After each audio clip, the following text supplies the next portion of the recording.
もちろんです。2024年ベストバイ。今回の動画では小物編ということで早速紹介していきたいと思います。では一つ目はこちら。ジャック・デュランの506です。これは今年の予算で処理したんですが、実際に購入したタイミングで言うと昨年末ですね。宮下パークにあるレショップでジャック・デュランのトランクショーっていうポップアップがあって、でずっとジャック・デュラン気になっていたので乗り込んでみたところまんまとハマってしまいまして購入いたしました。で、これも個別動画で紹介してるんですが、この幾何学的な造形と、あと何といってもこのマットなヘアライン加工ですね。これが本当にアーティスティックでかっこよくて、で、欧米モデルの106とアジア向けのこの506と似た型というか形で2つあるんですけども、自分の場合はあんまり106がはまらなかったので、結局坂本龍一さんが愛用してたこの506のモデルにいたしました。で、ちなみにフレームそのままだと僕の場合はですね、どうしても左右の耳の高さでフレームの勾配が出やすくなってしまうことが分かったんで、しばらく使ってからですね、ちょっとお直しで鼻パッドだけつけていただいております。続きましてこちら。ナイスネスのローです。これはずっと気になっておりましたナイスネスのバッグでございます。ついに購入いたしました。なかなかこれほど本物感のあるアイテムっていうのも少ないんじゃないかなと思っております。これもですね、個別の動画で紹介しておりますので、もし細かく知りたいって方はぜひそちらをご覧いただければと思いつつ、簡単に紹介するともうめちゃくちゃ気に入ってますね。はい。これまでだいたい大きいバッグだけ使ってたんですけども、よくよく考えるとそこまでたくさんの荷物を抱えて出かけることってほとんどないので、結局これぐらいのサイズ感がスタイリングにも干渉なくベストなんですよね。本当に最高でございます。ではお次は靴を2足続けて紹介していきたいと思います。まずはこちら。リベルテイ記者のジャーマントレーナーです。ジャーマントレーナーといえばマルジェラのレプリカが一番イメージ強いかと思うんですけど、実はマルジェラがあのレプリカを作るに至った一足、惚れ込んだ一足っていうのが田中ユニバーサルのジャーマントレーナーですね。はい。知る人は確かに知っていたブランドだったかと思うんですけども、デザイナーの田中誠さんが亡くなってしまって、実質解体してしまって、ただ、その情熱を絶やさないぞということで、義理の弟さんがリベルテイク社として継承していて、そこから出されている完全にオリジナルモデルに忠実なのがこれですね。はい。で、マルジェラのレプリカとはまた違うんですけど、そのルーツになった一足で、これはこれでまた別の良さがあって非常に気に入っております。で、僕はマルジェラのレプリカも持ってはいるんですけど、あれも定価が知らん間に8万円ぐらいになってしまっていて、なかなか汚れてボロボロになったからということで、買い戻せる金額じゃなくなってきてしまっているので、これも3万円弱っていうことで、そんなに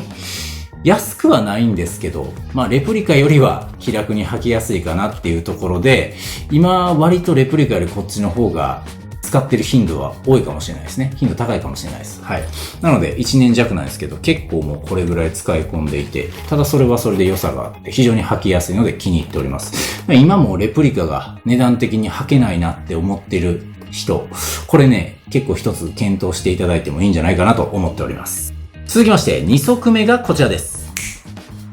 三原康弘のピーターソンです。今の三原康弘といえばこの粘土型ソールを使ったスニーカーですよね。はい。僕はミーハーなんでこのソールがリリースされた時にこれは欲しいわってもうすぐ思って、でその時もともとブレーキーっていうモデルを購入したんですね。でそのブレーキーっていうモデルは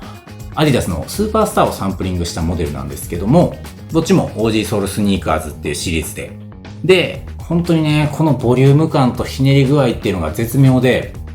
シンプルなスタイリングに刺すにも、逆に凝ったスタイルに合わせるにも、どっちでもめちゃくちゃ使い勝手いいんですよ。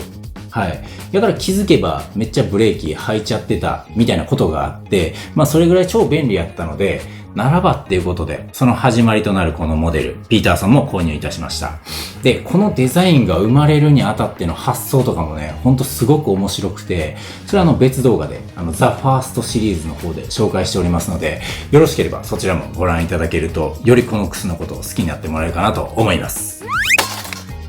続きまして、こちらです。マイキータのレスリムです。これもずっと欲しかったアイテムですね。マイキータのレスリム。名前の通りリムがほとんどないモデルでして、ただリムレスかと言われるとそういうわけではなく、実はですねあるんですよ。はい。極薄のリムをですねレンズの縁に刻まれた溝にはめ込んでるんですよね。はい。でこれも詳しくは個別の動画で紹介しておりますのでご覧いただけるといいかなと思うんですけども、ドイツのバウハウスっぽい精神性があるので、機能性とデザイン性が表裏一体の感じでめちゃくちゃかっこいいんですよね。はい。これがショーっていうモデルで、実は去年ぐらいからですね、ちょこちょこマイキータのお店に行くたびに試着してたモデルだったんですよ、これ。はい。で、レスリムの中でもずっと狙ってたモデルだったんですけど、徐々に在庫もなくなってきていて、これお店でこの前行った時に、ほぼラストかもですみたいな感じで言われて、ほんまかいなって思って、で、一回ちょっとね、店出て検索しまくったんですよ。いやらしい話。はい。ほんなら本当にもうどこも在庫、パッと見つからなくてですね。で、ちょうどタイミング的に仕事で忙しくて結構イラついてた時だったので、このままこのモデル完売してもらったら何か壊すかもなって思っても買いましたね。はい。そういうところで結構購入の経緯はね、不思議な感じではあったんですけども、買えてよかったですね。これなくなる前に買えてよかった。本当にめちゃくちゃ気に入っております。では、お次は香水になります。バイレードのバルダフリックです。かれこれ3年ぐらいですかね。ずっと香水を探し続けていて、ついに購入したのがこれですね。はい。本当に色々嗅ぎ回りました。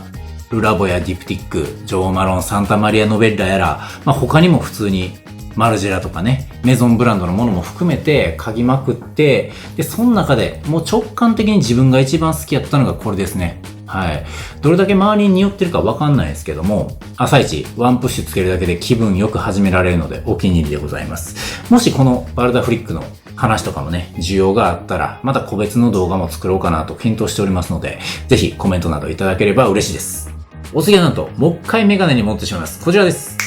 U1 富山の U128 です。今年は本当にメガネハマりましたね。メガネなんか一つあればと思ってたんですけど、ちゃんといいメガネを買うとですね、逆にメガネ沼にはまってしまうっていうことに気づきました。